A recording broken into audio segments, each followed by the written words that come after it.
Hello दोस्त। तो आज का वीडियो का शुरुआत कुछ दुख भरी खबरों से, लता मंगेशकर भारत रत्न जिनका निधन हो गया उनके साथ। तो आखिरी प्रश्न भी यही होगा और शुरुआत प्रश्न होगा जो बिरजू महाराज से, यानी 492 नंबर और 478 नंबर प्रश्न दो बड़े बड़े निधनों से रिलेटेड करंट अफेयर से होगा।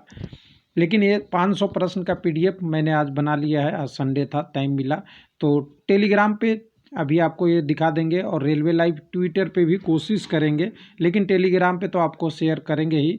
तो इसको हम 500 के 500 प्रश्न आपके साथ पीडीएफ के रूप में शेयर कर देंगे थोड़ी देर में। लेकिन सबसे पहले लोगों का क्वेरी आ रहा था कि एनटीपीसी सीबीटी 2 कब तक होने की संभावना है। देखिए, वीडियो पहले भी बन चुका है, यहाँ पे ज़्यादा डिस्कस करने का है नहीं। लेकिन सीबीटी 2 की बात करेंगे तो देखिए 4 मार्च तक तो कोई एग्ज़ाम नहीं होगा, इतना तो आपको क्लियर है। और 4 मार्च के बाद अगर कम से कम समय में शुरू होता है तो 15 दिन इसके बाद, यानी 21 मार्च से तो पहले किसी कंडीशन में नहीं शुरू होगा। ये रिवाइज रिजल्ट हो या नई रिवाइज रिजल्ट हो, अगर नई रिवाइज रिजल्ट होता है तो 15 दिन टाइम और मिलेगा, यानी 21 तक। अगर रिवाइज रिजल्ट होगा, जैसा कि उम्मीद है, सारा इतनी प्रोसेस चल रही है, रिवाइज रिजल्ट हुआ तो 30 दिन तो मिनिमम टाइम लिया ही जाएगा। यानी मार्च में तो एग्ज़ाम हमें नहीं दिख रहा है, अप्रैल या उसके बाद ही पॉसिबल है। तो ये पहले भी बता दिया है हमने। तो कुछ लोग कह रहे हैं कि बार बार बताइए, कोई अंतर नहीं पड़ता, हो सकता है उन्होंने देखा नहीं होगा वीडियो। तो अब यहाँ करंट अफेयर की बात करेंगे तो हम आपको शुरू से ही कम्युनिटी के माध्यम से हम प्रश्न पूछते रह रहे हैं। आज संडे है तो हम 493 तक पहुंच गए हैं। और कुछ लोगों को इस प्रश्न पे आपत्ति है, थोड़ा सा मैं उनको भी समझा दूं कि थोड़ा सा अभी देखने की ज़रूरत है कैसे पढ़ा जाता है। तो चलिए, करंट अफेयर और टेलीग्राम और ट्विटर पे आप देख लीजिएगा प्रश्न को, लेकिन हम यहाँ पे प्रश्न 478 से शुरू करेंगे और आगे बढ़ेंगे। तो चलिए एक करके इसको हम प्रश्न में ले लेते हैं। 493 से यहाँ शुरू है। तो आज का मेरी आवाज़ ही मेरा पहचान है, आपने सुना होगा। लता मंगेशकर जी का आज निधन हो चुका है और तारीख अपने ज़िंदगी में एक अच्छे लाए। तो चलिए उल्टा ही प्रश्न को शुरू कर देते हैं, 493 से ही शुरू कर देते हैं। तो यहाँ पे देखिए, इस प्रश्न को लोग कह रहे थे कि Lawrence world sporting movement of award. कुछ लोगों का ये समाज नहीं है कि लॉरेंस वर्ल्ड में ब्रेक थ्रू और मूवमेंट में क्या अंतर होता है। तो वही कुछ लोगों का यही गलती है। तो यहाँ ध्यान दीजिएगा, 22 या 20 है, कई जगह 20 मिला है, कई जगह 22 मिला है। तो देखिए, किसी को एक ईयर का तो नॉमिनेशन हुआ है नीरज चोपड़ा का, वो भी प्रश्न हम लेंगे। 478 के आसपास हमें कहीं मिल जाएगा, 77-89 में। तो वहाँ एक ईयर के लिए ब्रेक थ्रू के लिए नॉमिनेशन हुआ है, लेकिन ये पूरे 20 साल के लिए कहीं पे 22 साल मिलता है, कहीं पे 20 साल मिलता है। उसका मूवमेंट अवार्ड है, स्पोर्टिंग मूवमेंट अवार्ड। ऐसा नहीं कि खाली हमने लॉरेंस वर्ल्ड पढ़ लिया तो सारा मूवमेंट भी उसी में आ गया। तो यहाँ पे ध्यान दीजिएगा, दोनों में अंतर है। तो यहाँ पे supporting movement award Sachin Tendulkar को मिला था, और ये पता है कि 2011 के वर्ल्ड कप के लिए मिला था। तो ये ध्यान दीजिएगा, ये थोड़ा अलग चीज़ है। यहाँ पे इस टॉपिक को भी साथ में देखेंगे, मूवमेंट को भी। तो यहाँ पे 13% लोगों ने सही जवाब दिया है, बाकी लोग नीरज चोपड़ा पे ही जा रहे हैं। तो नीरज चोपड़ा का नॉमिनेशन हुआ है 2022 में, ध्यान दीजिएगा। और वो भी साथ में लिखा हुआ रहेगा ब्रेक थ्रू के लिए, अलग अलग कैटेगरी का अलग अलग है। और इस अवार्ड को आप जानते ही है कि बहुत प्रचलित है क्रिकेट का, इसलिए इसे ऑस्कर भी कहा जाता है, कह सकते हैं फिल्म का, और पद्मश्री कहा जाता है, और अलगो अलगो का। तो चलिए यहाँ पे 492 का यहाँ प्रश्न पूछने का इस मतलब, कई लोगों को ये भी नहीं समझ में आया कि इनमें से कौन सा विकल्प सही है जो स्वर्गीय लता मंगेशकर जी को नहीं प्रदान किया गया है। तो यहाँ पे देखिए, नहीं प्रश्न पूछने का मतलब ये था कि इसमें एक ऑप्शन तो नहीं है, बाकी 3 है, उसको आप याद कर लीजिए, इसीलिए मैंने ये प्रश्न पूछा था। तो यहाँ पे देखिए, तो सही लोगों ने जवाब दिया है 87%। ये आपका सेना से संबंधित शौर्य चक्र में अशोक चक्र, परमवीर चक्र वगैरह वगैरह आता है। लेकिन जो लता मंगेशकर जी को मिला है, बाकी को आप याद कीजिए, इसको आपको याद करने की ज़रूरत नहीं है। पद्म भूषण 69, दादा साहब फाल्के अवार्ड 89, बाकी फिल्म फेयर तो बहुत तेरे मिले हैं, राज्य की सरकार की अलग मिली है, Padma Vibhushan 1999, Bharat Ratna 2021, Maharashtra Bhushan 97, legend of honour 2006। इसी तरह से और बहुत सारे अवार्ड है। तो आप ये वाला को याद रखिएगा और ये हो सकता है कि आने वाले एग्जामों में पूछ दिया जाए। चलिए अगले प्रश्न पे चलते हैं। अगला प्रश्न हमारे पास 492 के बाद आएगा हमारे पास 491। यहाँ पे देखिए निधन के संबंधित था और यहाँ पे 2-3 चीज़ें को हाईलाइट करेंगे हम। स्वर कोकिला, भारत रत्न, एज तो ज़्यादा नहीं पूछेगा, संगीत कौन सा क्षेत्र है ये पूछा जा सकता है, और क्या अवार्ड मिला जा गया है उसके बारे में पूछा जा सकता है। तो सारा चीज़ें मैंने जोड़ लिया है। तो यहाँ पे आपको ये समझ में हो गया होगा किस क्षेत्र से जुड़े हुए हैं। तो ये तो आपको गायिका, मैंने यहाँ पे लिख सकता था सिंगर, लेकिन मैंने सॉन्ग स्टेज इसलिए लिखा था कि कुछ लोगों को थोड़ा सा समझने में मेहनत करना पड़े। यहाँ सिंगर्स भी डायरेक्ट हम लिख सकते थे। तो यहाँ पे आप यहाँ पे गायिका से संबंधित हैं और इन्होंने कौन सी भाषा में नहीं गाया था ये आपको समझना है। भारत के सारे भाषाओं को लगभग इन्होंने बाउंड्री बना दिया था। चलिए उसके बाद आपके पास 491 के बाद 90 में आएंगे। तो ये भी कल का हाईलाइटेड न्यूज़ था और ये भी एक भारत के लिए 5वीं बार लगातार आया है, 5वीं बार आया है, लगातार नहीं सॉरी। अंडर 19 विश्व कप क्रिकेट के पुरुष ट्रॉफी 2022 का पुरुष क्रिकेट ट्रॉफी किसने जीता। तो यहाँ पे सब लोग सही ही करेंगे मुझे पता है, इंडिया, और इंडिया के साथ साथ अब इंग्लैंड को विजेता के रूप में भी याद रखेंगे। तो यहाँ विन और यहाँ रनर अप आप कह सकते हैं, जो भी कर लीजिए आप। उसके बाद अगला प्रश्न है आपका 89 में, world games athlete of year 2021 का पुरस्कार जीतने वाले दूसरे भारतीय पुरुष कौन है। मतलब पहले पुरुष और दूसरे भारतीय, ये ध्यान रखिएगा। तो देखिए 1 से 2 प्रश्न मिलता है, एक प्रश्न ये भी रखिएगा सबसे पहला में किसको मिला था, भारतीय हॉकी महिला टीम के कप्तान रानी रामपाल को मिला था ये world games athlete of year का अवार्ड पहले, और अब दूसरे रूप में मिल गया है। तो आप जानते हैं गोलकीपर हॉकी से ही है। तो यहाँ पे PR सीरीजेस को, तो ये भी आप एक प्रश्न को इम्पोर्टेंट रखिएगा। अगर फर्स्ट पूछे या फर्स्ट वुमेन पूछे तब आ जाएगा आपका रानी रामपाल, और फर्स्ट पुरुष या द्वितीय भारतीय तो श्रीजेश आ जाएगा। चलिए तो यहाँ पे ये भी चर्चित नाम थे। अगला आपका है 2000 भारत के धरोहर के रूप में, जिसे अभी क्या किया गया है, अंतिम रूप से शामिल करने के लिए नामांकन किया गया है, अभी फाइनल नहीं हुआ है, ध्यान दीजिएगा। तो विश्व धरोहर सूची में शामिल करने के लिए होयसला मंदिर को अंतिम रूप से अभी नामांकित मिला है। तो आप इंग्लिश में भी देख सकते हैं प्रश्न को। तो ये कर्नाटक से संबंधित है। चलिए प्रश्न को भी सभी लोगों ने सही जवाब दिया है। अगला हम देखेंगे 87 का।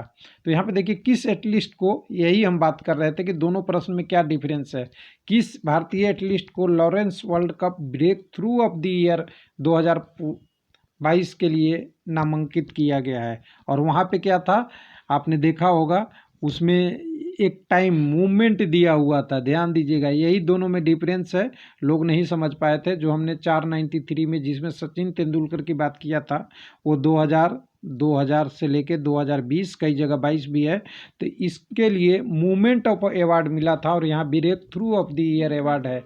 दोनों में डिफरेंस आप यही समझिएगा। तो यहाँ पे आप जानेंगे तो यहाँ पे होते हैं नीरज चोपड़ा, जो भाला फेंक से संबंधित है। तो यहाँ तो लोगों ने जवाब देखिए सीरीजेस पे आ गए, और यहाँ पे नीरज चोपड़ा पे कितने कम लोग जवाब सही दिए थे।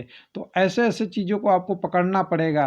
तो चर्चित नामों में PR सीरीजेस हो गए, नीरज चोपड़ा हो गए, आपके सचिन तेंदुलकर हो गए, भारत रत्न लता मंगेशकर हो गए, बिरजू महाराज जी हो गए। ये चर्चित व्यक्तियों में भी आ सकता है प्रश्न, तो ध्यान रखिएगा। रानी रामपाल की भी हो सकते हैं क्योंकि इन्होंने सीरीजेस को पहला पुरुष को मिला है। तो यहाँ पे आपको फर्स्ट वुमेन और फर्स्ट वर्ल्ड ये भी चर्चित व्यक्ति में है। PV सिंधु आपका, और आप समझ ही सकते हैं ओलंपिक के तरफ से भी आ सकता है प्रश्न। तो ये सारा ध्यान रखना है। 2022 का पहला ग्रैंड स्लैम ऑस्ट्रेलियन ओपन ने किसने जीता।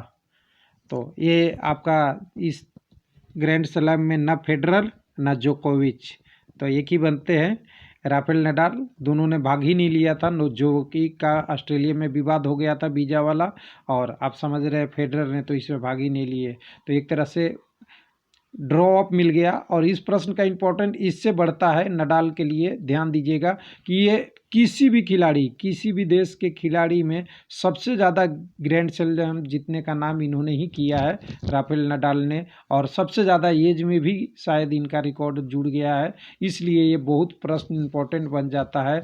अगर पूछा जाएगा कि सबसे ज़्यादा टेनिस ग्रैंड स्लैम जीतने वाला खिलाड़ी कौन है, तो राफेल नडाल बन चुके हैं, ये भी आपको ध्यान रखिएगा। तो 486 के बाद जहाँ तक प्रश्न है वहाँ तक हम पहुँचना है हमें। तो यहाँ पे देखिए 85 में यहाँ नीचे की तरफ है, भारत के निम्नलिखित नागरिक सम्मान को वरीयता के क्रम में सजाइए। ये आपका जानते हैं 26 जनवरी गणतंत्र दिवस के में हमने आपसे पूछा था, और कई सारे पुरस्कारों को उस समय घोषणा हुई थी और उसके आसपास में, तो इसके लिए मैंने बात किया था। तो देखिए क्या क्या था, पद्मश्री, पद्म भूषण, भारत रत्न और पद्म विभूषण, भारत के 4 महत्वपूर्ण। तो पद्मश्री और पद्म भूषण, फिर पद्म विभूषण और भारत रत्न। अगर ऊपर से नीचे की तरफ में करेंगे तो सबसे पहले देखिए भारत रत्न आएगा, ठीक है। उसके बाद आप देखें भारत विभूषण, पद्म विभूषण, उसके बाद पद्म भूषण, और फाइनली जो होता है पद्मश्री। तो ये सही 91% लोगों ने सही जवाब दिया है इस प्रश्न का। तो चलिए अगला प्रश्न है, उसके बाद PDF आपको अभी डाल देता हूँ वीडियो खत्म होते ही। उसके बाद 484 नंबर की बात करेंगे, तो इसमें कहा गया है कि इनमें से किन्हें पद्म विभूषण 2022 मिला है। तो सिंपल सी बात है, यहाँ पे हमने प्रश्न दिया था, लोगों ने थोड़ा सा इसको पढ़ा सही से नहीं, यहाँ पे सबने अलग अलग जवाब बट गए, फिर भी लोगों ने 65% लोगों ने सही जवाब दिया है। तो कल्याण सिंह को भी मिला है, मरणोपरांत जनरल CDS कह सकते हैं, जनरल बिपिन रावत को भी मिला है, और यहाँ राधेश्याम खेमका जी को भी मिला है, और कल्याण सिंह को भी मिला है, और ये परवा अत्रे हैं, इनको भी मिला है। तो ऊपर से देख सकते हैं सारा का डिटेल, तीनों सब हो जाएगा, यानी तीनों आपको याद रखना है पद्म विभूषण के बाद में। फिर इंडिया गेट दिल्ली में किसकी प्रतिमा स्थापित की गई है, 23 जनवरी के बात हुआ था, उद्घाटन हुआ था। तो यहाँ पे इंडिया गेट में अभी तक प्रतिमा का ज़्यादा वो नहीं था, जवान सैनिकों के लिए आपका होता था, उसकी भी बात करेंगे इस प्रश्न में। तो यहाँ पे आपको नेताजी के प्रतिमा लगाया गया है, नेताजी सुभाष चंद्र बोस के लिए, जिनके नाम पे इस बार का हाईलाइट थीम्स भी था, नेताजी के नाम पे आपका गणतंत्र रेड का भी। तो यहाँ पे आप देख सकते हैं, ये आपका ये है। उसके बाद 83 के बाद 4-5 प्रश्न और बच जाते हैं इस वीडियो का, उसको भी ले लेते हैं आपके लिए। उसके बाद आपका था, देखिए बड़ी ध्यान से देखिएगा, एक था जो एक जारी होता है कि सबसे लोकप्रिय नेता विश्व के लिए, ये थोड़ा सा मैंने बड़ा एक पूरा नाम ले लिया था, मॉर्निंग कंसल्टेंस पॉलिटिकल इंटेलिजेंस के अनुसार वेबसाइट द्वारा जारी न्यूनतम अनुमोदित रेटिंग 20 जनवरी 2022 के अनुसार दुनिया से सबसे मोस्ट लोकप्रिय नेता का नाम बताना था। तो सब लोगों ने देखा था, और यहाँ पे देखिए नरेंद्र मोदी 98%, बाकी लोगों का थोड़ा थोड़ा रैंकिंग बहुत कम हो गया था, तो उसके हिसाब से था। तो ये प्रश्न नंबर 482 था। उसके बाद 482 के बाद अब ले लेते हैं 81 को, उल्टा हम रिवर्स चल रहे हैं। तो एक और प्रश्न बहुत इम्पोर्टेंट बना है, जो इम्पोर्टेंट है इसलिए कि अमर जीवन ज्योति जो इंडिया गेट पे बहुत पिछले 50 सालों से जलते हुए रह रहा था, इसको किसके साथ मर्ज किया गया है। तो जिसे 1972 में बांग्लादेश के मुक्ति शहीद हुए सैनिकों के लिए बनाया गया था, इसको अब मर्ज कर दिया गया है दूसरे जवान से। इंडिया गेट पे भी कुछ जलते रहेगा, लेकिन इसको मर्ज कर दिया गया है इंडिया गेट पे ही बने हुए किसको, राष्ट्रीय युद्ध स्मारक यानी नेशनल वार मेमोरियल के साथ मर्ज कर दिया गया है। तो नेशनल, ये आपको हाईलाइट में आएगा, नेशनल वार मेमोरियल किसके लिए है, तो सभी सैनिकों के लिए है जो युद्ध में प्रभावित होते हैं। और जो आपका इंडिया गेट का अमर जवान ज्योति था, वो बांग्लादेश के जो सिपाही थे, हम बांग्लादेश संग्राम में भाग लिए थे भारत के रूप से, सिपाही और अफसर सब के लिए अमर जवान ज्योति का था। दोनों को अब एक साथ मर्ज कर दिया गया है। उसके बाद अब 81 के बाद आएंगे, इसके बाद 480 में। तो यहाँ भी लगातार दूसरे साल सेम प्रश्न है, भारत के 75वें गणतंत्र दिवस 2022 के विदेशी मुख्य अतिथि कौन होंगे, यानी चीफ गेस्ट ऑफ इंडिया पिछले साल भी हमने बोला था, इस बार भी बोला था, तो यहाँ भी सही आया, यहाँ भी सेम हो गया। इस बार भी कोई चीफ गेस्ट नहीं है। पिछला बार भी कोरोना था, इस बार भी कोरोना है, तो कोई नहीं भाग लिया है। चलिए 79 और इसके बाद एक प्रश्न और लेंगे। तो यहाँ पे इंडिया ओपन पुरुष का एकल फाइनल किसने जीता? इंडिया ओपन 2022 बैडमिंटन के पुरुष एकल फाइनल किसने जीता? तो लक्ष्य सेन ने। और हालांकि यहाँ डबल में भी भारत की कामयाबी यहाँ मिली थी, तो यहाँ लक्ष्य सेन ने जीता। और यहाँ पे लास्ट प्रश्न अब आ जाए हैं 78 पे।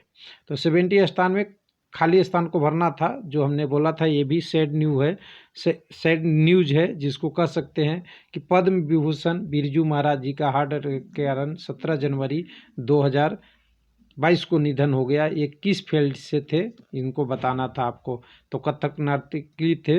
तो ये आपका पहला प्रश्न भी यहीं से शुरू होना था, जो दुखद खबर के साथ था। और वहाँ 492 की बात पर यानी आज का है 8 फरवरी को, तो लता मंगेशकर जी का निधन हो गया।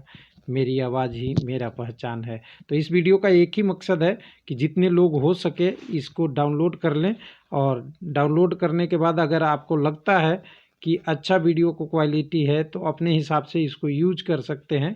और मैं अभी इसको टेलीग्राम पे अभी डाल देता हूँ इसको आपके लिए। तो ये मेरा 478 से 493 तक था।